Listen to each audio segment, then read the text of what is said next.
Oh man, I forgot what a weekly release schedule was like.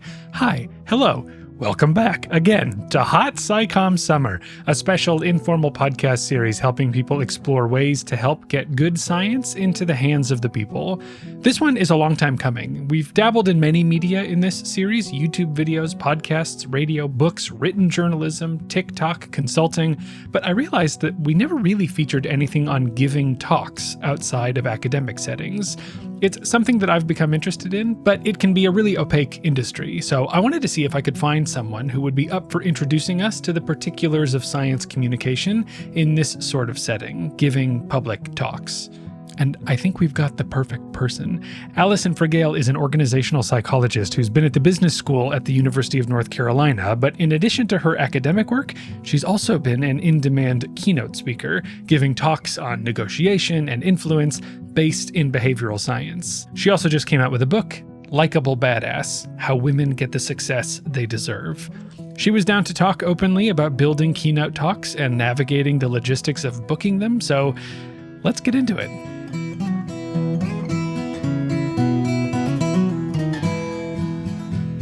What is the academic background that brings you to the kinds of topics that you're sharing on stage and with groups and through the book? My PhD is in organizational behavior, so psychology applied to business. And for over 21 years, I've been a professor at the University of North Carolina, teaching to a variety of audiences, which we can talk about. And I've taught everything. You know, when you teach long enough, you have to teach everything. But in my degree teaching, I've taught everything from leadership survey courses that include motivation, decision-making. I've always taught a negotiation elective, which is a lot of how I came into doing speaking to non-academic audiences, because negotiation is a topic that a lot of practitioners are interested in. And now, with the release of my book that's oriented toward women, I do a lot of work related to power, status, influence for women. And anything that falls under human behavior, people, that is relevant to how we work can fall in the area of things that I will speak about. Did it always seem, I guess, was there ever a point at which you were thinking like, I will be very content just to like while away my time and looking at data and forming research questions and sort of just going like a 100%, I'm a scientist just doing science and getting it out in the world? Or was it always like, yeah, but this is only ever useful to the extent that I can share it with people? Sort of where does the public engagement side of what you do, when did that come into the story? Yeah, it was not an explicit goal that I had when I entered academia, but I think there were a couple of things that influenced me. One was being an academic was not my childhood dream. I came to it once I was already a management consultant working for McKinsey and finding that although I liked the idea of answering questions, I didn't have enough autonomy in what questions I was answering and how thoroughly I was answering them. And that's what caused me to look for and then find this academic path in the first place. So I'd had an industry background as a professional speaking to people in industry. That's one thing. Second thing is when I go to Stanford, which is where I got my PhD, and I start to work with my advisor, who's amazing. She herself also had a very robust speaking career for working with external audiences.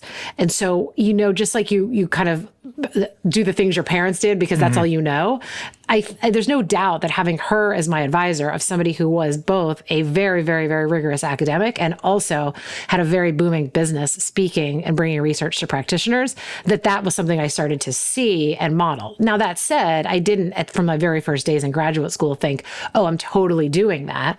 I was, like you said, just trying to survive, doing my own research and figuring out how to teach my degree classes. That was more than I could handle.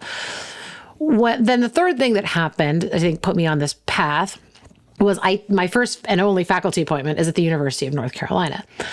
The University of North Carolina, like many schools, has a developed executive education program.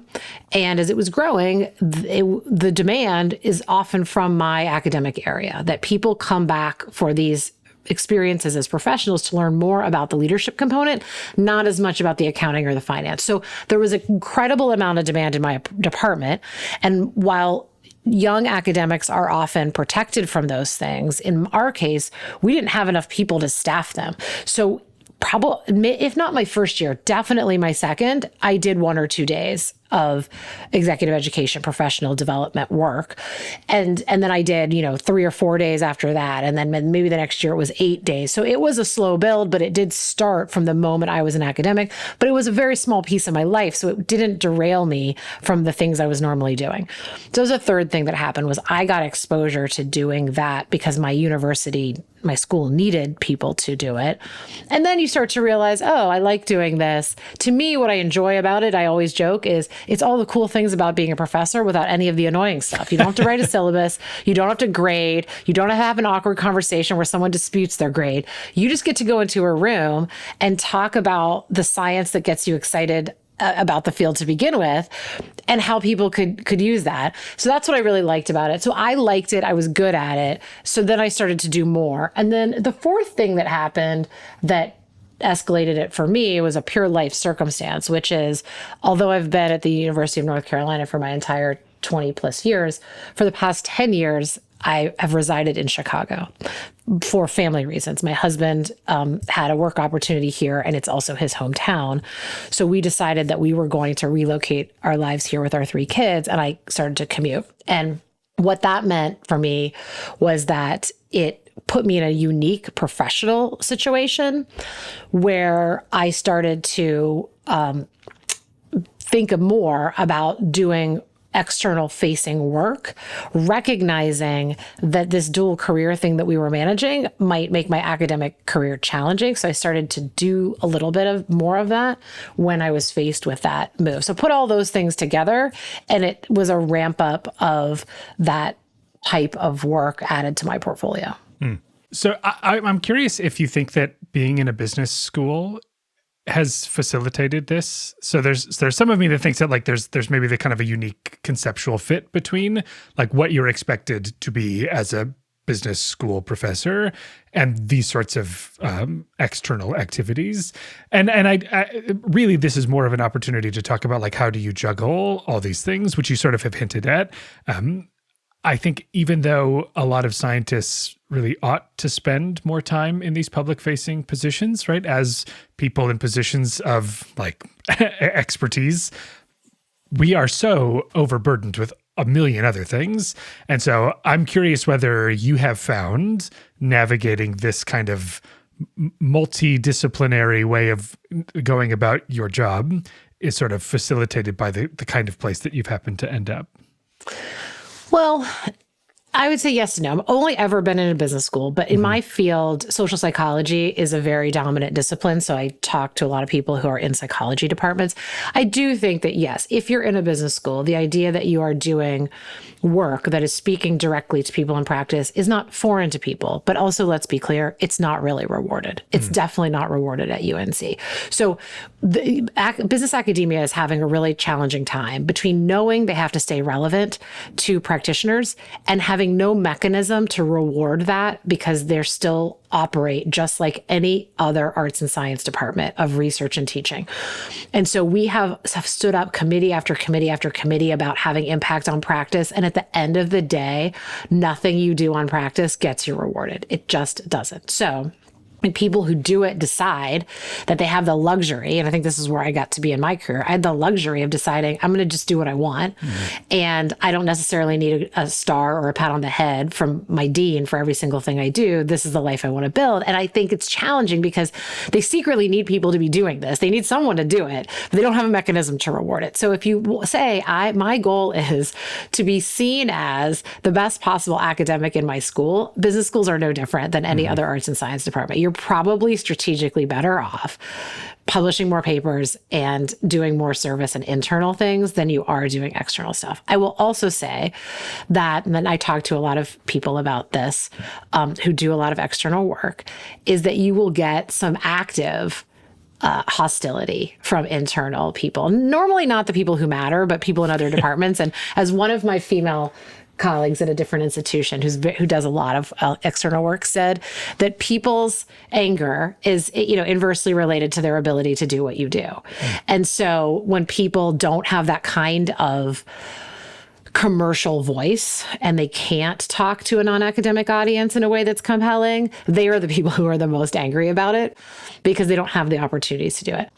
I don't know a world. I have not yet to find a person in academia who says doing something external like this has really advanced my career in terms of the internal rewards that we offer. No.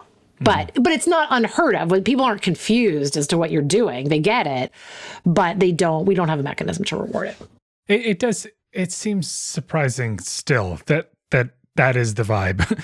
I think you're right that recognition and familiarity with this has clearly evolved, but that there are still no like tangible mechanisms in place to encourage academics to reach beyond, the tiny little office that they occupy on a college campus. I don't know. It sounds like you don't see that changing very rapidly either. I mean, again, my sample size is limited, but talking to people, no. And honestly, anecdotally, I don't think it helps if you do that and you're a woman. I think that my friends who have more, I've written popular books like I have, who do a lot of external work and are women, definitely feel like they get a lot more subtle criticism for it. Again, it's subtle, but no, I haven't seen anything that suggests that it's changing, which is why I think that business academia has lost its edge a lot in terms of it's not growing like it used to, and it's shrinking. And I don't know, that's not solely because of this, but it's not helping. So let's say someone says internal politics be damned, I'm going to do this. What actually, I'm curious about, like, tangibly, concretely, what are the kinds of activities that you're doing that are beyond the institution? So like, even just like what sort of venues, when you're doing speaking engagements, where are they tending to happen? And who are the audiences that you are seeking to reach in this domain? Yeah. So I really like this work, but to be clear, because it's not something that advances my career, I find it intrinsically interesting. But the vast majority of things I'm doing are speaking live. Now I'll do some of that virtually post-COVID. Thank you very much. But pre-COVID, it was all in person. So now it's a blend, either in person or virtual, live sessions to either members of a single organization. So that could be like an ERG or a team, an intact team where the leader wants training. It could be a conference for the organization where they bring everyone together and they want to have a thought leadership component that's not just about the financials of the business, that kind of stuff. So for an organization is one. And the other one that I do is like conferences that are multi-industry. So there will be a healthcare conference or a food service conference or an electrical distribution conference where they bring people together and people can be members and sign up and do those kind of larger multi-industry events. Most of what I do is corporate. I may do some nonprofit. I did for a long time do a lot of military and government. I do a little bit less now. I have done everything from longer facilitation, so single day, multi-day things. That's where I started my work. Half day, where you are, again, facilitating, because it's a lot of discussion, a lot of active learning. Now, over time, I've shifted more of my work to what I call keynoting, which is more the shorter lecture, anywhere from 30 to 60 minutes, where you're talking at an event, maybe with some Q&A. I do a lot more of that, and I have backed away from doing the longer facilitation, mainly for variety for me and just stamina. As I get older, I find the shorter things easier to manage than the longer things. And I enjoy them a little bit more. They fit my style on a stage a little bit more than the longer facilitation. So that's typically what I'm doing. And I was saying, I do it for pay. That's my motivation to do it. Not that I don't love the people I talk to, but I always say if I'm not doing it for pay, then it's called volunteering, which is a great thing to do. And if I'm volunteering, there are a lot more needy beneficiaries than insert the name of your Fortune 500 company.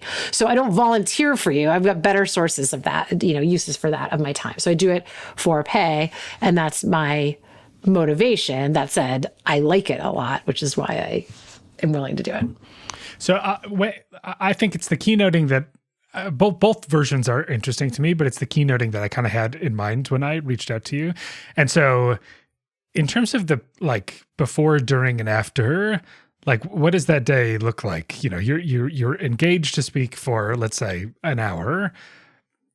This is sort of like the kind of nuts and bolts that no one would think to talk about, but I'm just very curious about, like, when are you showing up? How are you sort of preparing ahead of time? What are you doing in the midst of it? And then do you just jump in the car and head home, or like, what does the aftermath look like? Totally. So, and we can talk about how I get these gigs as well. But I'll foreshadow it this way. Most of the things I'm doing are inbound. Someone has come to me. They have found me either by putting a message through LinkedIn or putting a message through my website, which I have. So I have many academics do their own website that has their name as the URL. And I have a contact form on my website where you can say, I'm interested in reaching you. And that comes to my email. So I get an inbound inquiry. I have now, based on my volume, only recently started to engage a speakers bureau. But for 20 years, I did all this myself. So I'm going to answer it as if I did it myself. That inbound inquiry comes, I send the person an email back to say, tell me a little bit more about what you're interested in. So there's maybe one round of email exchange about what they're interested in. At some point early on, I let them know what my rates are. I used to, in my earlier days, want to meet with them first so that they would fall in love with me. And once they fell in love with me, I would then tell them my rates. However, as my circle has opened, particularly with writing my book, and when I now serve organizations that are more oriented toward women, and there's a huge variance in those organizations as to whether or not they can pay. I have now started shifting the price conversation earlier before I actually start getting on the phone live, so that I'm not having live conversations with people who at the end of the day are like, oh my God, we love you, but we have no money. And I'm like, I should have figured that out earlier. So now I'm shifting that earlier. But the idea is at some point I would get on a live Zoom with them and say, tell me about what you're trying to achieve in your event. Tell me about the whole thing.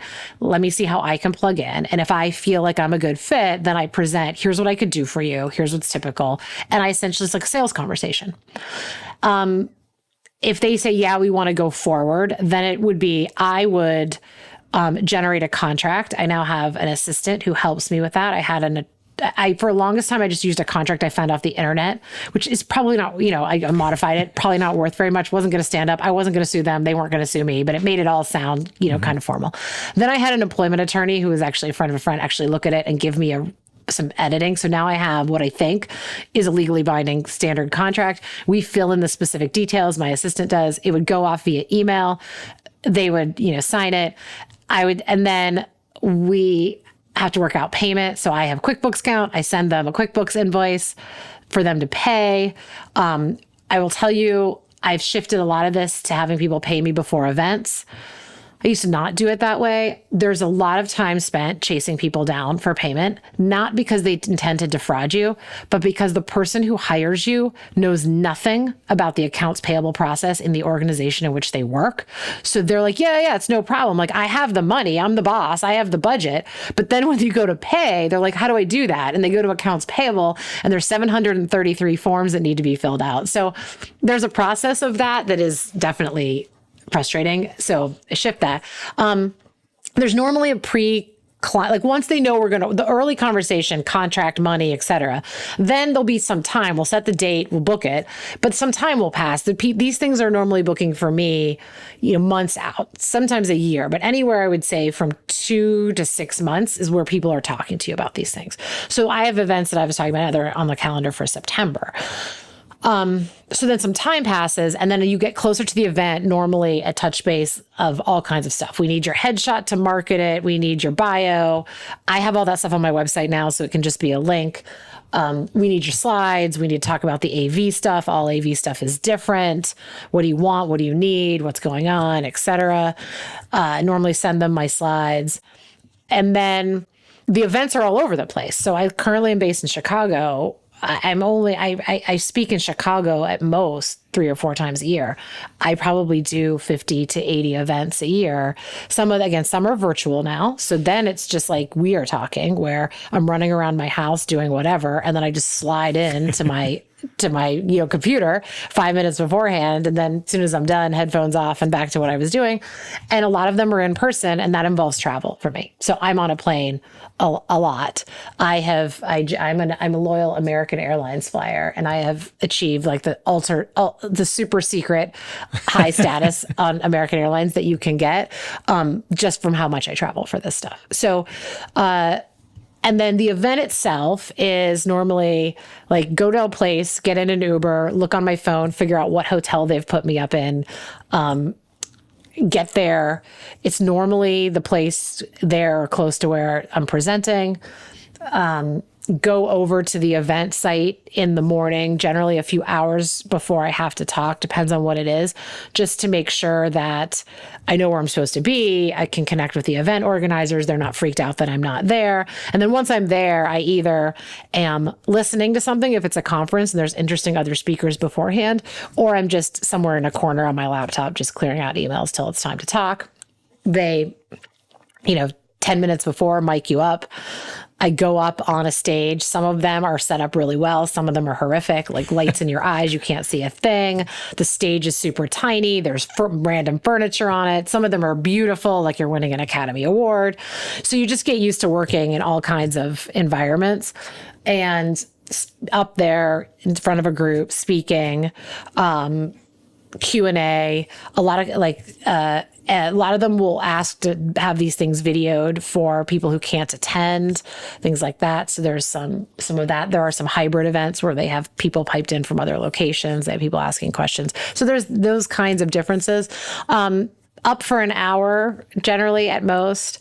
And then thank you very much, clap, clap, clap. Here's how you can stay in touch with me, mic off, etc. And then now that I have a book, I'm often hanging around for some book signing. Didn't have that until fairly recently. Hang around for some book signing, and then I'm out of there. It's normally I head off, and that's the end of my commitment, and I'm back to the airport for the soonest flight home or to my next destination. And on the backside, normally just some thank you emails either way. Sometimes there's payment stuff to chase down, and that's it. And I would say one thing I should do a better job of that I don't do is actively following up with people that I've worked for in terms of what's next. But I don't, that's like a growth area for me in my work. That was great.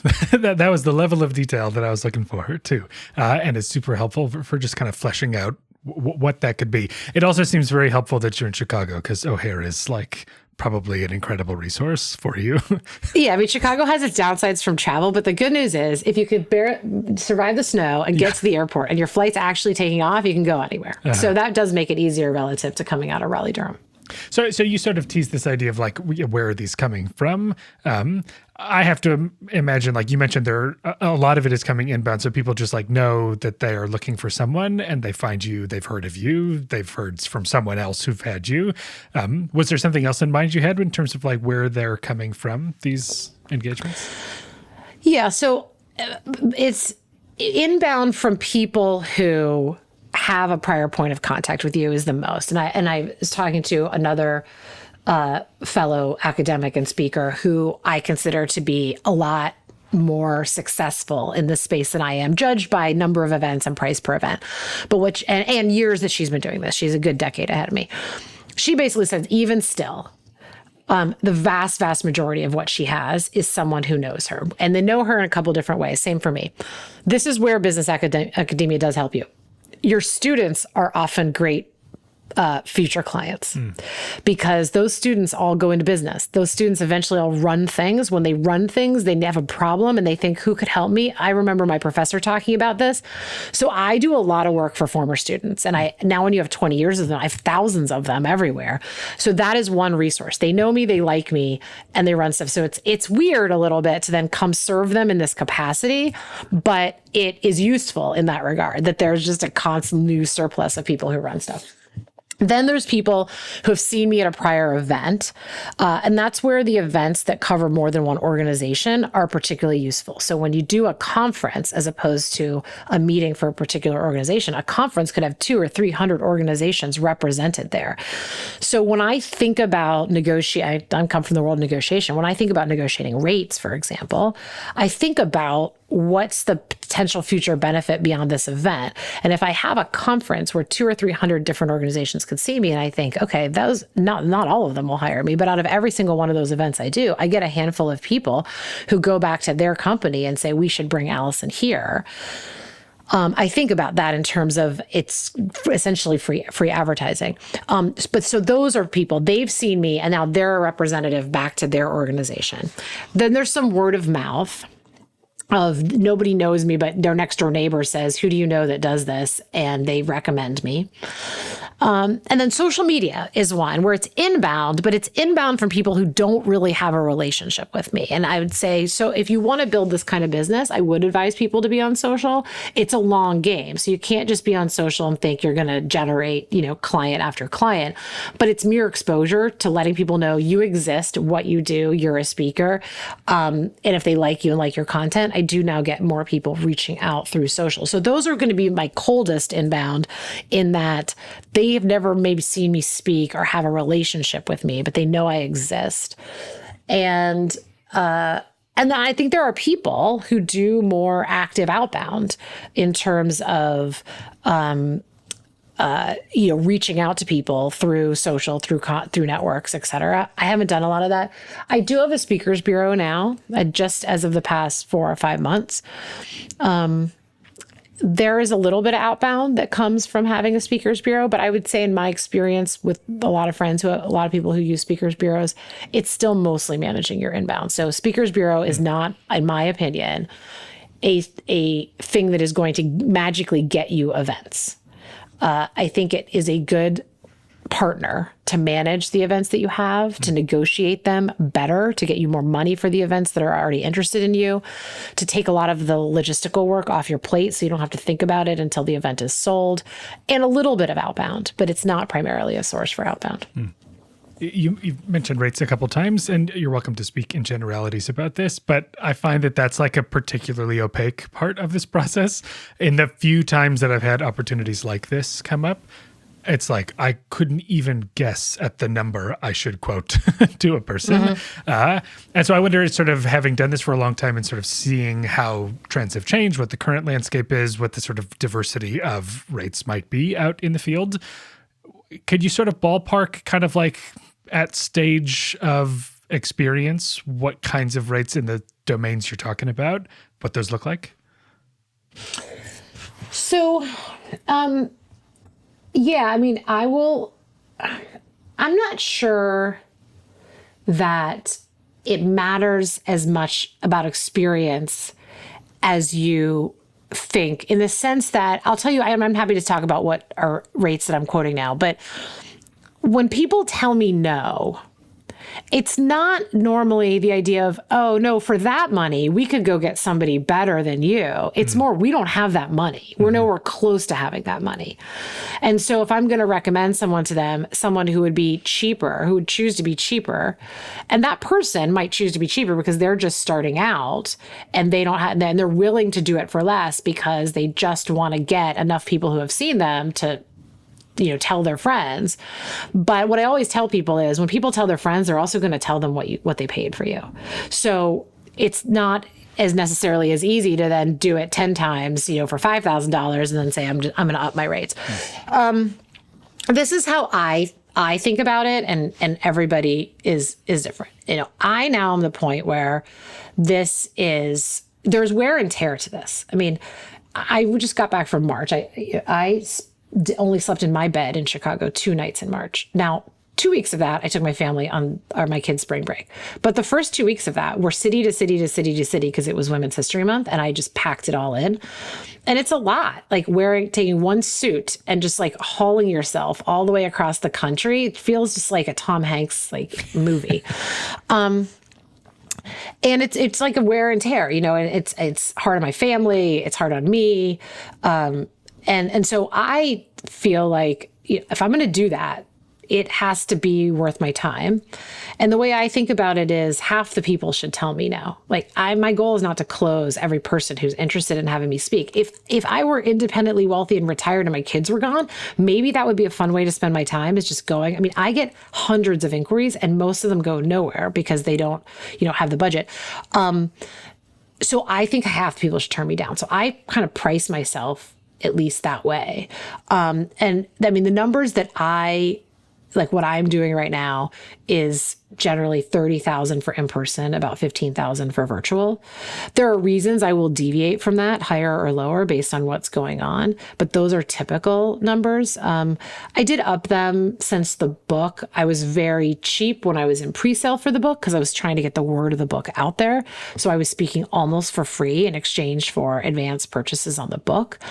And so I can change it based on what I want to do. But my feeling of where I am in my life with having 3 kids, other responsibilities, is if I'm going to get on a plane and go somewhere, and there are often, like, you have to account that the story I told you about how it works is the best case scenario. Like, there's all kinds of other stuff, right? Your flight gets canceled and you end up spending an extra 2 days out of town. You end up with a client who has a very difficult legal department that wants to legal review everything and have a conversation with you about every single word on every single slide. And now you've spent 2 days reworking everything. Things like different things. So there's always these headaches that come in, and the headaches are essentially priced into thinking about the work. So that's how I think about it. And there's lots of people who cannot pay that, but I generally don't get the feedback of, oh, for that money, I could go get, like Barack Obama to come. I don't want you, which they can't. But it's more like my budget was $3,000.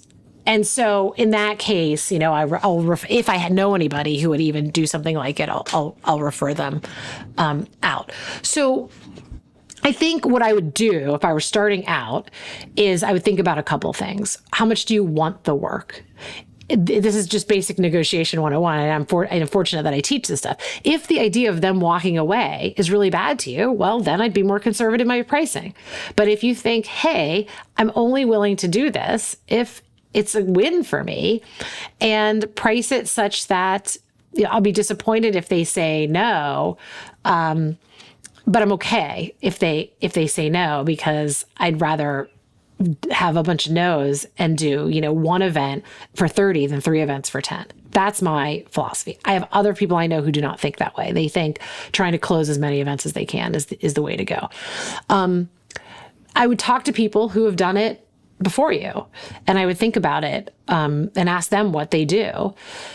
And everything's an experiment. I mean, it's one thing I remember talking to Annie Duke about, is a great academic and writer and speaker. And she said, if I want to raise my rates, I don't have to raise my rates to everybody into perpetuity. I try it a couple times and see what kind of reaction I get. And she said, that's how I learned to raise my rates, because I did it. And I choked on the words a couple times and people didn't blink. And I'm like, oh, clearly I should be raising my rates. So you don't have to do everything all the time. You try it once, see what happens. So I would call a friend who does something like this, ask for a number, and then say, that's my number. And if people don't like it, then that deal is going to go away, and you can decide the next one what you want to do about it. Do you want to try to lower your number? Do you want to hang with your number? So it's a bunch of experimentation. But my philosophy is half the people should tell me that I'm too expensive, because I'd rather do half the events at twice the price based on where I am in my personal life. Are you baking travel and lodging into the rates that you're quoting, or those are negotiated as a separate thing? So I do bake them in typically, because I hate tracking what I've paid for everything and then having the other problem of reimbursing. So if I need to get reimbursed for my travel expenses, that means I need to do one of two things: either invoice them for the whole thing afterward, event plus travel, or invoice them for the event and then come back afterward and send them a $633 invoice on a $30,000 bill, which to me feels annoying to me and weird to them. So I personally price it all in, and I say 30,000 gets me to you. I sometimes price in books if I know they want books, and do it as a flat rate rather than ask for a book buy on top. And I just say, like, you pay me once, the price is this. And I appreciate that clarity, and I think organizations do too. But I do think I'm unique in that regard. Talking to my speakers bureau, most people invoice for their travel separately. I just don't want to deal with it. This is all. I want to make sure that we have some time to also talk about like the content, like what you're actually presenting. This has all been super helpful. And one thing just to put a pin in is in terms of how you've learned this stuff. My sense from talking to you so far is that most of it has been through experience and through talking to people who do it. That's seems to be largely where you're coming to how you navigate this. Yeah, I mean, world. I'm 20, and like most of us, I'm 20 years into being an academic. I've never been taught anything about teaching, whether it's degree teaching or professional speaking. You just figure it out. So yes, it is all hard knocks, as they would say. So let's talk about developing a talk.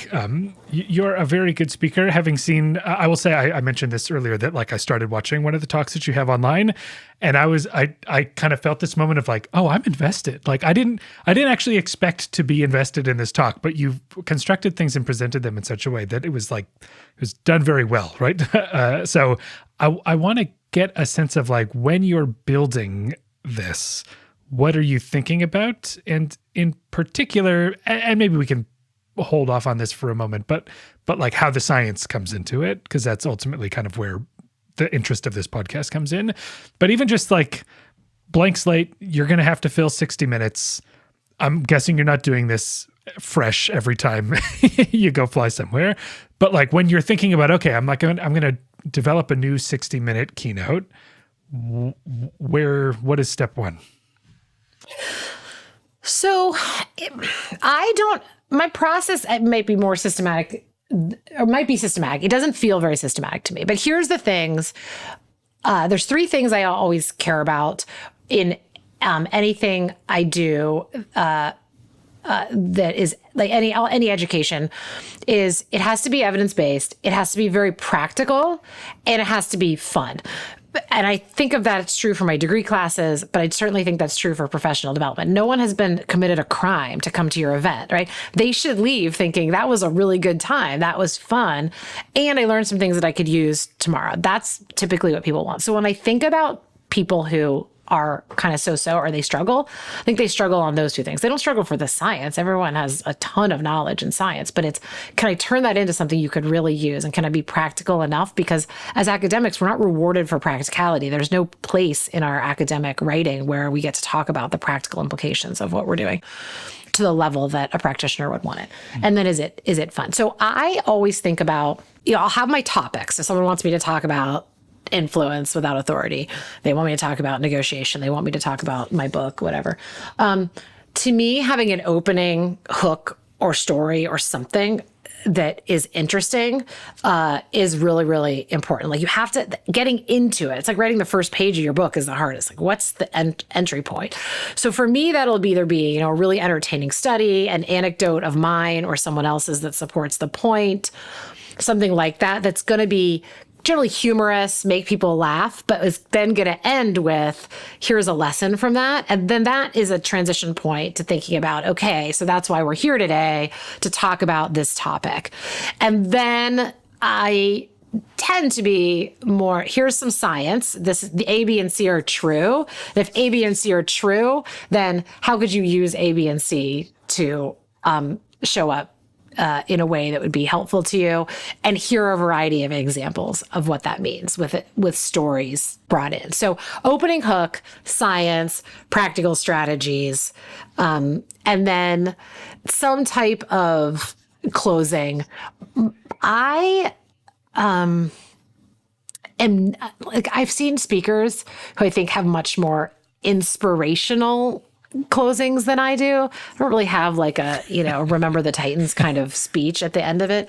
But I have a very professorly, like, here's how you can practice these things. Here's how you could leave this room. And if you were inspired to do more about this, here's what you could do outside this room in the next week that could help you. And that's pretty typical format for a talk of mine. But to me, the things that make the talk work are the stories and the practical advice. And once you have some of those, That's why I'm very, very reluctant to ever change them up. I don't change them up all that often because once you know they work, those are the ones that make the talk feel fun. And how are you cracking those? You're right that those are the two pieces that like we're not handed, right? Like I know how to use Google Scholar. I know how to find the science. In terms of like turning that into something practical, and in particular the stories where it's just like where are those coming from exactly? And I'm sure the answer is a million places, but as you think about it, tangibly, like what are you doing that helps those parts of the process happen? A lot of the stories for the longest time would be stories from my own life. Once I had a book and I did book research that brought in other people's stories, I can use them. But I'll just give you very specific examples. When I talk about talks on negotiation for women, my opening story is a story about going to one of my kids' friends' birthday parties at Dave & Buster's, the arcade, and seeing my friend's child really upset because he lost his ticket with the card with all his tickets on it, and how my friend was just telling him, don't worry about it. And he was upset. And when I saw that he had lost his ticket, I went into the manager and essentially like argued with them until they would to give me a replacement a card that had the same amount of tickets on it. And the moral of the story is that my friend who was trying to console her child, she is the head of litigation for a national law firm. And so she's a very fierce negotiator and she's very, very tough and very, very assertive, every bit as much as I am. But in that moment, we had two very different reactions to this problem. She was basically telling her kid, don't worry about it. It's fine. You can go without. And I was saying, that's nonsense. We're not doing that. We're going to replace this ticket. I'm just going to go in there and, make it happen. And that wasn't a personality difference. The main difference was that it wasn't my kid. And that licensed me to be a lot more assertive. So I tell a long version of this story, and then that leads me to talk about some science. So that's my entry point into saying, okay, what do we know in negotiations? That when women are negotiating on behalf of other people, they outperform male negotiators. But when they're negotiating for a benefit that pertains to the self, they underperform male negotiators. And so I link that story to that. I put up this chart from the researchers that is the bar chart. And then that's my entry point into thinking about, let's think about how do we make women keep the part where they're really good advocates for other people, but how do we bring them up on being good advocates for themselves? And so now I'm in to let's do that. So it's this story of my own life. The talk that I'm giving a lot now on the book, I start with a post from LinkedIn that I did include in the book. That's not my post, but one that cracked me up. That is a woman, and she wrote, women really only want three things: equal pay, respect, and pockets. And so I start with that. It's my opening slide. People laugh. And then I talk about pay and respect as power and status, which are the two things I study, and the fact that power has long been at the top and status has been second, and it's time to flip the order.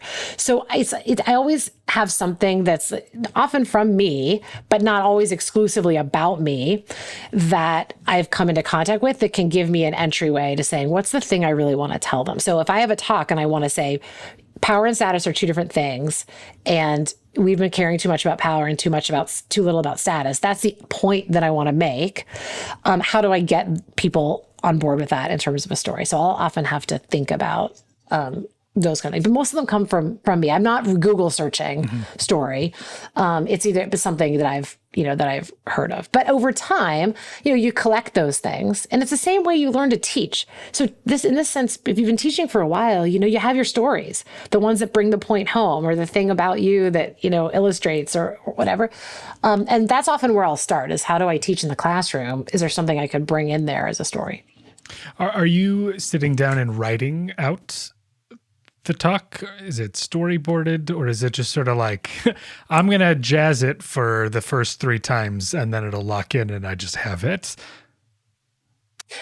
I tend to storyboard through my slides. So I have been over the years spoken without slides, but I never do it if I have a choice, because my slides are my they are my roadmap. And even when I'm in a talk, I don't have to have the whole thing. I just need to know, like, this slide I say this, and then the next slide I say that, and voila, 45 minutes go by. So I use my slides and I block it that way. So as I'm building a talk, I am using PowerPoint, and even if I'm not designing it, I'm like, a slide that makes the point that blah, blah, blah goes here. And I put that. And that helps me think about the order. Then I can slide them around in PowerPoint and be like, okay, that's our sequence. And then I'll go back and make the slides actually pretty and ready for prime time. But I'll use the PowerPoint and the shuffling of slides. And I've done that as in my degree teaching since day one. That was always how I thought about a class was, okay, what needs to be in here? What's the order? How much do we have room for? And then yes, over time, once I've done something again and again and again, I will edit. That took too long. I was really rushed for time at the end. Something needs to come out. That slide is too texty. That story is too convoluted. That stuff gets edited. Is the feedback for that, like, are you recording yourself? Are you doing play-by-plays with yourself afterward, waiting for people to tell you, or you can just kind of feel it in the moment that, like, I'm going to make a mental note that, like, this is taking too long? Now that I've been doing it this long, I can just feel it and, remember it. When I first started out 20 years ago, I scripted everything, literally everything. I wrote a full-on script as if my talk were a book, and I would memorize it page by page. And so that I felt like I was never going to forget anything. And it took me, a couple of years of comfort. And now I'm comfortable enough with it that, especially if I'm doing something, more than once, I'm good without that. But what I normally do when I go give a talk is I take the PowerPoint, I print it out 6 slides to a page. I almost always take that with me, unless it's a talk I can give in my sleep. And when I'm on the plane or going over, I'm reviewing, like, is there anything that I've put in here that's new, that's a transition that I have to do, et cetera. And I'll have that in my bag. And so after a talk, if there's something noteworthy that's happened that I want to do, I'll make a note of it on that slide handout that I have, stick it back in my bag. And when I'm back at my desk after all of that, I'll either note it in that PowerPoint document, or I'll, like, if I know I want to make a change, I'll change it, and that way I'll have it for next time. I'm curious too, when you have like a brand new, something that's like fairly brand new, in what way are you like preparing in like a sort of formal rehearsal way? The spirit of this comes from, so in grad school, I did a lot of stand-up comedy. That was like a hobby that kept me sane through grad school. And the whole like infrastructure of open mics as step one, I like have come to so appreciate that as like part of the process. But it can be hard if you go like, well, I am booked to give a 60-minute talk and it's all like, I haven't done that before.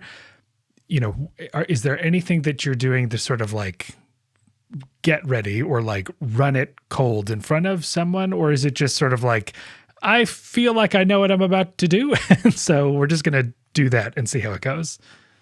So now I'm more of the latter. Before I got a sense, of how much things go, I will definitely, if there's new content, I will rehearse it a little bit my time. Now I'm not normally having to rehearse a whole talk start to finish, because there'll be elements built in that I know really well, and then maybe some new elements. So I just did a talk last month for a group that was predominantly male, but they wanted me to talk about the book, and it was a little more senior. So I had to talk about the book, but in a different way than I would if I was talking to an audience of women. So I knew the content, but I did put in a couple of, each slide I knew, but each slide was a bit of a surprise of, wait, what order are they in? Yeah. So I had to prep those transitions a little bit, but I'm now practicing if I can do that generally the morning of. There are definitely times when I get caught, I'm doing something new and I don't exactly know how much time it's going to take. I always am afraid, like many academics, that you're going to run out of things to say. And I think, like everybody else, it's never happened once. Mm-hmm. If any, you get to a class and you're like, there's still 63 slides and I've got 4 minutes left. So one thing I've learned over time is you always have enough. So don't worry about stuffing it in. And I, keep an eye on my watch as I'm going, and I get a sense of where I am. And I definitely, I've learned how to speed up without making it look like I'm speeding up. So, not to say like, we're going to skip these 3 things because we're late on time or we're running behind here. I hate when people do that. I just think I need to make it look flawless. Like everything I did was the exact thing I got up and planned to do. Sometimes I'm just like clicking through really fast, and then to the things I'm going to skip because I realize I've overdone it. I've got too much. And then I think about, okay, as I'm talking, I'm like, what do I really need to say here? But all of that comes with experience. So it used to be a lot more, I would time it out, make sure it was going to fit in the allotted time, but I do that less now. And just by way of wrapping up, I'm thinking of like lessons learned, having done plenty of these. As you think back to the speaker you once were, are there sort of a couple things you can point to as like, oh, I definitely thought this is how you do it, and that's not what people want from a talk like this? Yeah, I think that personality, confidence, a voice that people can hear and sounds like it knows what it's doing, carries you most of the way. I was a lot more tentative. I was looking a lot for reassurance. Audiences are impossible to read. They, at any given time, there's like someone sleeping, someone on their phone, someone nodding enthusiastically. If you look too much into their eyes, it'll just drive you insane in terms of wondering, are they enjoying this or not? So I've learned to just like almost look at them, but not look at them. But if you get up and you have energy and you are excited to be there and you are smiling, people are excited, and it doesn't really matter what you're talking about. And so that piece of it, of realizing that if I get up and I think, you're a human being that I'm super excited to be talking to today. Just like if I saw you on the street, I can make you interested in pretty much everything. And so the idea of like the talk doesn't win because the science is the best science and the strategies are the best strategies and the tips are the best tips. It wins because you like bring a presence that people connect with. And if you could do that, I see lots of people giving talks for lots more dollars than I am. And for the life of me, I don't think there's any content in these things at all, personally. Like as an academic who has, academic standards, I'm like, this is nonsense. But people love it because why? The person gets up there and they're just like, ta-da! They like tell a great story and, they say something inspirational. So what I think about that is I don't have to exactly be them, but what are they doing that is the people are enjoying that I enjoy when I'm in an audience? They're bringing energy. They're bringing confidence. They're bringing, some fun. And so if you do that, I think that's the big transition of like, we want to be fun in our classrooms too, but you can get away without not doing that. You can't really get away with doing that in this context. So that I think is the biggest thing. If people work on their stage presence, so like if you're a stand-up comedian, you're like, I know what it means. Like stage presence. It's not that the joke. It's not whether the joke is funny. It's how you deliver it, right? So. And you can't make a bad joke good, but you could make a good joke bad with bad delivery. Mm-hmm. So I think that's something that is now I realize is much more. And why I've been successful is people are always like, oh, you're so energetic. You're so down to earth. You're so easy to like interact with. None of the things they think they're getting with an academic. And I think that is something that I under focused on when I was starting. And now I think that's the thing, I know that I have the academic rigor. I know that I have the advice to offer to people. Pairing it with the stage presence is the big thing. That's great. I want to respect your time, but also just want to say this was great. I appreciate you getting into the weeds with me on all of this. This is exactly what I was looking for. So thanks. My pleasure.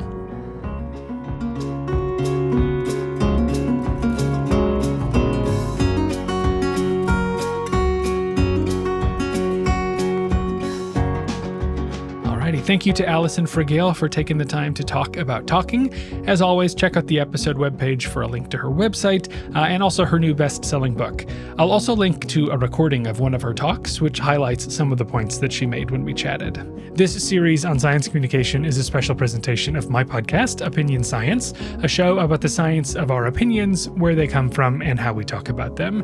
You can subscribe any old place where they have podcasts, and be sure to check out opinionsciencepodcast.com for links to things that come up in this episode and ways to support the show. And whoever you are, I hope you're enjoying the show. And I'm hoping this summer series will reach folks with a keen interest in science communication. So please tell people about it. Post online, email a friend, make a poster and stick it to a wall. These are wild times, and I think it's more important than ever to help the world understand good science and champion its value. So let's all make an effort to get better at doing that. Okie doke. Thank you so much for listening, and I'll see you next week for more SciComm Summer. I have a talk I give called Explaining the Universe in 2 minutes or Less. And what I try to point out is that for the non-specialist, you can explain a lot about stuff in 2 minutes. You can. There's a lot of things that people aren't aware of. And if I just tell them, oh, did you know that galaxies are moving away from us? at incredible speeds, and the further away they are, the faster they're moving. What does that mean? What does that tell us? What's going on with that? Well, a lot, but I've just told you a factoid that's kind of interesting. Didn't take me a minute to relate that to you, and yet it's fundamentally powerful and thought-provoking. I'm Joe Palca, formerly NPR radio correspondent.